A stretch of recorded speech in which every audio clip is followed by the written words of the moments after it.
Hi everyone, welcome back to another video from Apps Academy. In this video, I'm going to show you how to leave a team on Roblox. To leave a team on Roblox, first of all, open up the Roblox app on your mobile device, or you can directly go to Roblox website on your computer and log in. Once you're logged into your account, go ahead and tap on the More button at the bottom right corner, and from the More menu, tap on Communities. Inside Communities, you will be able to see all of the teams that you've joined into. Simply select the team that you want to leave, and then once you open up the team description page, tap the three dots at the top right. In the pop-up, click on Leave Community and click on Yes in the pop-up to confirm. Soon after you do that, you will be able to leave a community or a team on Roblox. And that's it.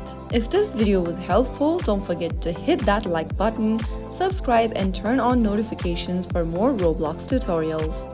Thanks for watching, and I'll see you in the next video.